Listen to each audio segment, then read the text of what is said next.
Forget frequently asked questions. Common sense, common knowledge, or Google. How about advice from a real genius? 95% of people in any profession are good enough to be qualified and licensed. 5% go above and beyond. They become very good at what they do, but only 0.1% are real geniuses. Richard Jacobs has made it his life's mission to find them for you. He hunts down and interviews geniuses in every field: sleep science, cancer, stem cells, ketogenic diets, and more. Here come the geniuses. This is the Finding Genius Podcast with Richard Jacobs. Hello, this is Richard Jacobs with the Finding Genius Podcast. I have Jorge Bezerra. He's the director of the Division of Gastroenterology, Hepatology, and Nutrition. He's medical director of Pediatric Liver Care Center. He's also a professor in the UC Department of Pediatrics. So we're going to talk about liver physiology today, and we'll get into the specifics of what Jorge's working on. So thanks for coming, Jorge. How you doing? I'm doing very well, and it's an honor and privilege to talk to you. Thank you. So I've spoken to people that are doing liver transplants and liver disease, and what aspects of the liver are you focusing on? I study biliary atresia. Biliary atresia is the single most common cause of end-stage liver disease in children, and the number one indication for pediatric liver transplantation anywhere in the world. So what is it again? Biliary, and what's the second word? Atresia, A-T-R-E-S-I-A. It means loss or closure or obstruction of the bile ducts. This disease is quite unique. It happens at a time when families are enjoying a new baby. It's a very interesting disease, a typical pediatric liver disease, because it only happens in the first 3 months of life. It starts early on. If a patient is diagnosed with biliary atresia 6 months of age, it means that it was diagnosed late. So there are some things about this disease that dictate the onset of symptoms early on. So typically, it's a new baby in the family and everybody's enjoying the baby.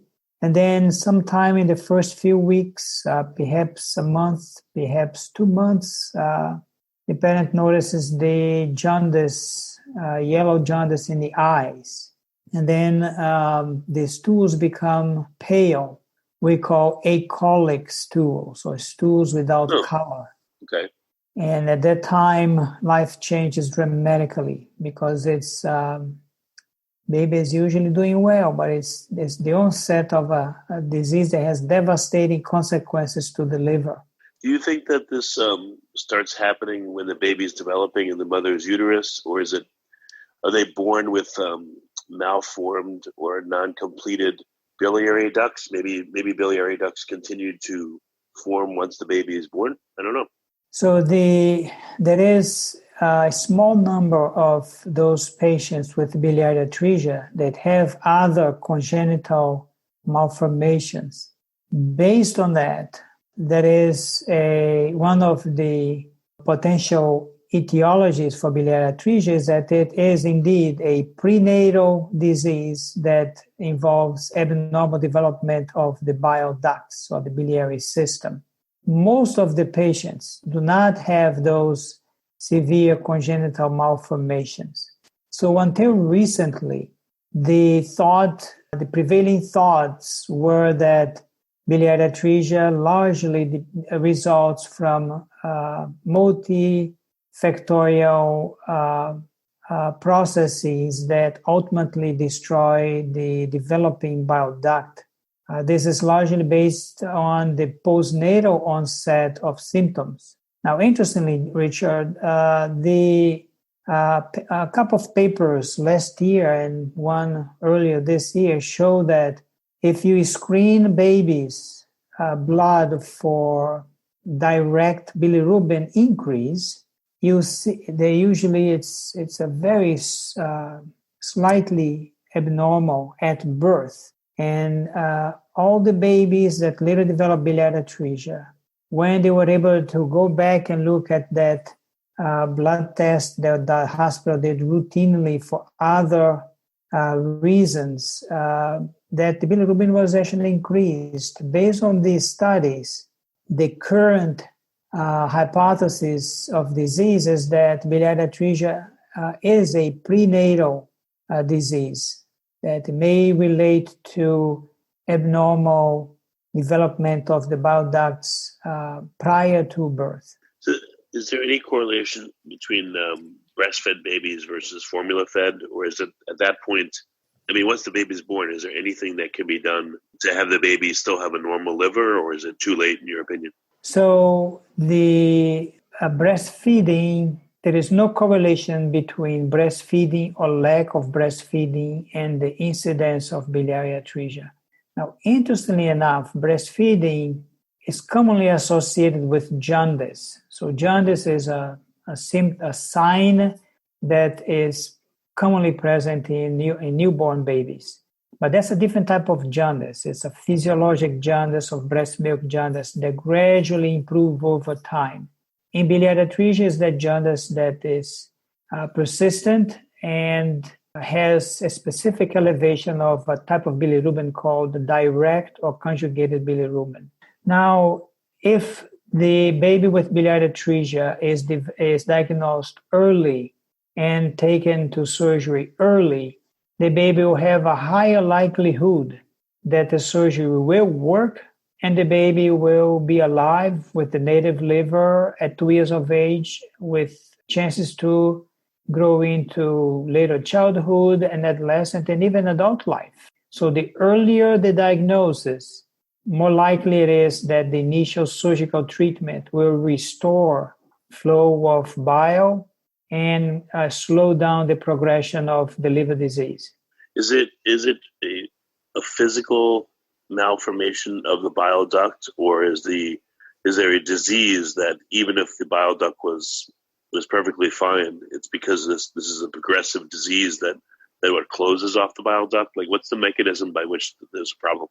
So it's a combination of something that exists in the bile duct prenatally, and then a postnatal exposure to an external environmental factor. There are reports in the literature that specific types of viruses are more prevalent in children, in babies with biliary atresia. So they include rotavirus, cytomegalovirus, and others. Now, interestingly, we have done studies in which if we use rotavirus and we administer rotavirus to newborn mice in the first 2 days of life, they develop biliary atresia like humans do. So using that experimental model, we have analyzed those bile ducts in neonatal mice soon after the administration of the virus, and then followed those bile ducts over time. We can clearly say that there is an initial inflammatory response.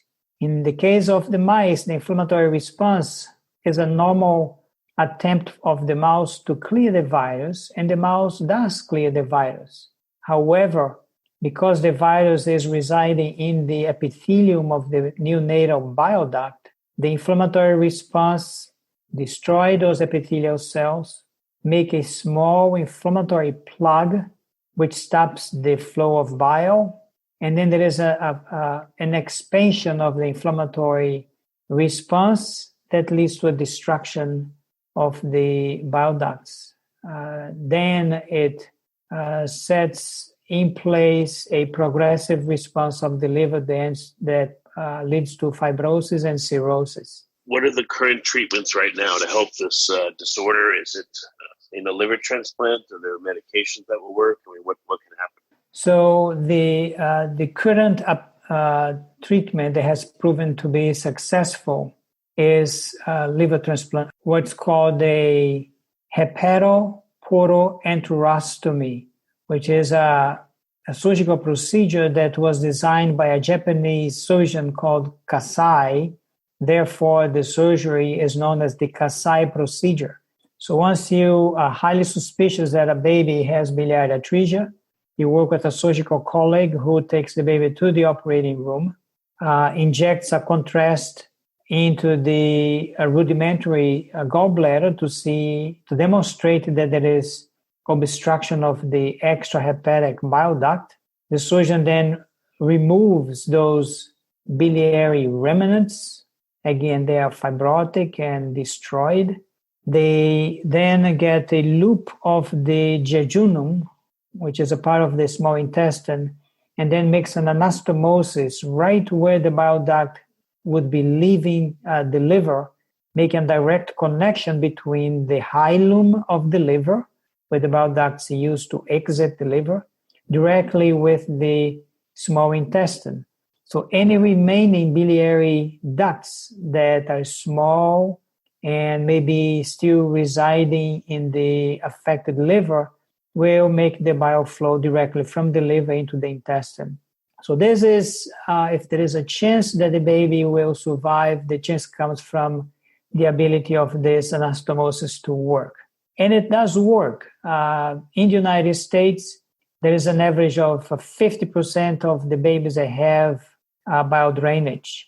If there is insufficient bile drainage, the babies remain jaundiced, and then the baby will require liver transplantation in the first 1 or 2 years of life. If the babies have biliary drainage after surgery, 2/3 of them will still be alive with the native liver by 2 years of age, and they, as I said earlier, may have several years with the liver before requiring liver transplantation. Now, there are studies that are looking at the effectiveness of medications to start right after that Kasai surgery to further improve bile flow and minimize the fibrosis that is gradually progressing, whether the baby has the procedure or not. There are a couple of studies. One is called N-acetylcysteine that has the potential to improve bile flow and actually to decrease the fibrosis in the liver. And then another one that will be starting in a few centers throughout the world, including the United States, is a molecule that prevents bile acids from being reabsorbed from the intestine. In that, the idea is by preventing the absorption of bile acids, the bile acids are eliminated in the stools, preventing the liver from the toxic effect of bile ducts that could be normally absorbed.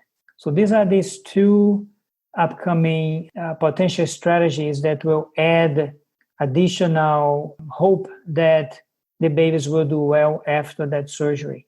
Well, as of it is right now, are you able to help babies that have this condition, or is it, what's the success rate right now with the current technology? So with the current technology, we have a success rate of 50% being alive with the native liver at 2 years of age, and then it gradually decreases over time. But if you combine the initial surgery plus liver transplantation, the baby has an overall survival rate of more than 90% to grow well into adulthood and have a productive adult life. Now, Rich, there are quite a few exciting things that are also happening. There are 2 areas of research that are bringing new hope that will identify ways to actually block that progressive fibrosis and hopefully have the babies live much longer with the native liver. One area of research is studying the microbiome. The microbiome of the neonate depends largely on the maternal microbiome and the maternal diet. And there is some preliminary evidence that depending on the intestinal microbiome of the neonate, the baby with biliary atresia may have a better outcome. Studies in that neonatal mouse model of biliary atresia shows that the microbiome of the neonate produces some proteins, some metabolites that promote survival of the epithelium of bile ducts. So some of the bacterial products may actually be helpful for the recovery of the bile duct to an external environmental injury. So that's one area of research that we think will open new opportunities for additional medical therapies to protect the biliary system of the babies after Kasai. There is another line of research that is quite exciting and quite novel, and that relates to a technology known as tissue organoids. So the concept came initially from using human pluripotent stem cells, specifically the inducible pluripotent stem cells, to actually drive the formation of specific tissues, including the liver. So one can So you're making liver organoids, but are you making, like, what part of the liver is where the bile duct is, or are there multiple bile ducts, and are you making an organoid just of the bile duct? Very good question, and the answer is yes. So we modified the technique to actually create human biliary organoids. But we went one step further. What we did was we first asked the question, can you get a biopsy of a normal liver, and then see if we can, without any manipulation, simply put small fragments of the liver in a dish, use specific growth factors, and see if you could create just a biliary organoid. And the answer was yes. Then we said, can we do the same thing from biopsies of babies with biliary atresia? And again, we modified the protocol, and we found that we can generate biliary organoids from babies with biliary atresia. So now what we have is a system in the Petri dish that we're trying to model the human disease and studying those biliary organoids to see what actually is happening in the cells of the biliary epithelium. So are the organoids, do they have the right morphology, or are they just kind of cylindrical blobs of cells? I've heard that it's difficult to get organoids to form structures. So the organoids actually are made of these cells that are epithelial cells, and a good number of them have features, morphological features of cholangiocytes, which is the name given to the bile duct epithelium. Cholangiocytes, in addition to a typical morphology, also have a cilium. So each cell has one single cilium. We can see all those structures in the biliary organoids from a normal liver. And then we begin to compare what's happening with the normal liver as well as the organoids from babies with biliary atresia. And we begin to see that there are some very unique morphological changes, including a decreased number of cells that have those cilium. And even when they have the cilium, it looks like they're not well polarized and do not form a very tight junction between the epithelium. So they appear to be leaky, therefore making us begin to build a model in which there is a defective morphogenesis of the bile duct prior to birth. And that includes changes in cell-cell interaction that makes the cells more susceptible to injury. So where do you think is going to be the breakthrough here? Do you think it's, will there be a test, maybe a biomarker test that the mother can take that may become standard? Or if they suggest that, or if they suspect that there may be liver problems that, prenatally it can be caught, maybe an intervention made? Or where do you think the breakthrough is going to come from? So there will be a couple of breakthroughs coming, and I'll tell you, but some others that already began. Just to finish the promise of these biliary organoids is that since we now have the system, we began to modify the cultural condition of these organoids to see if we could actually promote improvement in the epithelial junction and make sure that we would test whether we can recover the cilium of those cells more towards normal. And we have preliminary evidence that if we treat those cells with specific growth factors, that we achieve that. So if those studies are validated, we really can think of a future in which we can treat babies with new growth factors that will again protect those epithelial cells that remain in the liver. Now, as it relates to biomarker, we did a study a couple of years ago in which we did proteomic analysis of the blood of babies with biliary atresia, as well as blood samples from normal age-matched controls. So these are healthy babies of the same age. And then did the same proteomic analysis in babies with other causes of cholestasis or jaundice that were also age-matched. And from about 1,300 proteins, one protein reproducibly identified the babies with biliary atresia. That protein is called matrix metalloproteinase 7, or MMP7. Following the initial publication of that proteomic analysis, we actually validated that in a more quantifiable fashion in a different cohort of age-matched babies and developed this very novel test that you can do now in the clinical arena.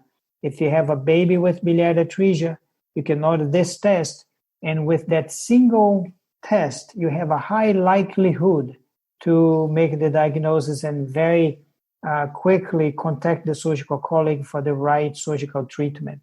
Now, you can make the diagnosis of biliary atresia without the test, and this is how the field has been.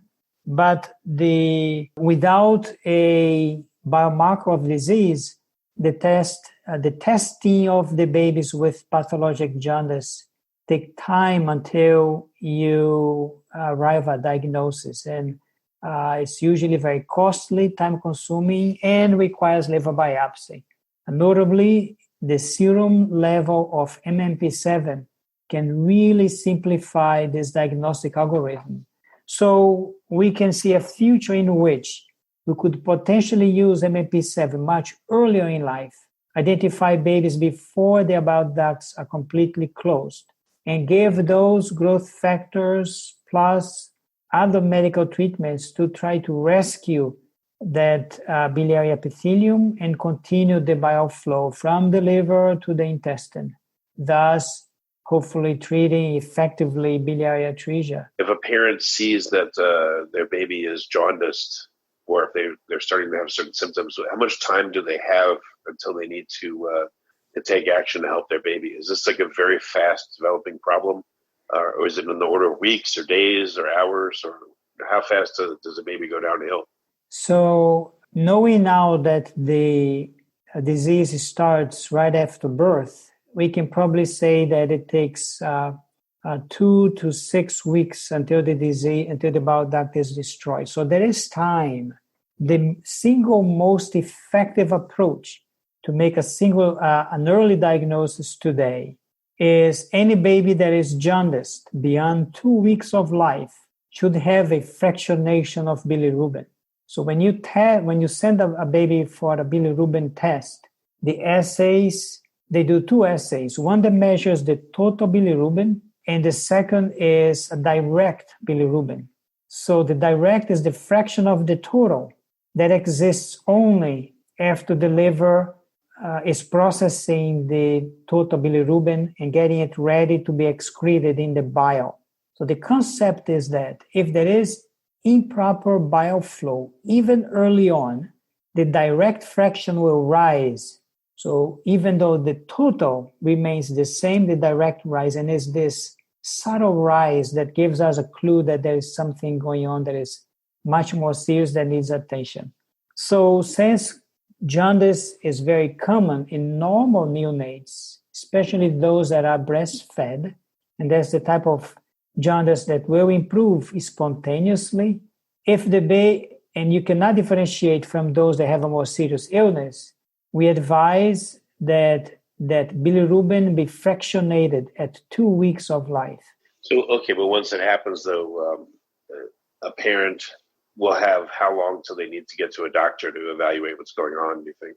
Well, the baby should go to the doctor then as soon as possible. And most of the times then, at that time, the physician will start that series of tests to see if there's biliary atresia. Those tests take between 1 and 2 weeks come back. And that's when there is that delay.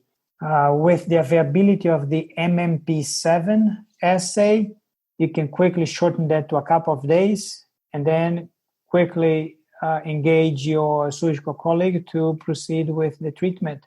Now, if the treatment is done earlier, as I said early in this conversation, the outcome is much better. In fact, this is also an area. Yeah, this is also an area where if someone would be able to create a test that gave the results in hours or minutes, that would probably dramatically help these babies that have this problem. Absolutely. One can even envision a future in which you can get a blood spot of a neonate and just do it as screening all the babies, because we know that if we intervene early, there is the best chance for the baby to do well. Okay, very good. Well, Jorge, I'm glad you're working on such an important problem. What's the best way for people to find out more about your work? So our laboratory has a website at Cincinnati Children's Hospital. There is also our publications that are both these original discoveries or reviews. And I think our liver center is well known, and often we collaborate with investigators that have access to this information. Very good. Well, Jorge, thank you for coming on the call, and I appreciate it. All right. Have a good weekend. You've been listening to the Finding Genius podcast with Richard Jacobs. If you like what you hear, be sure to review and subscribe to the Finding Genius podcast on iTunes or wherever you listen to podcasts. And want to be smarter than everybody else? Become a premium member at findinggeniuspodcast.com. This podcast is for information only. No advice of any kind is being given. Any action you take or don't take as a result of listening is your sole responsibility. Consult professionals when advice is needed.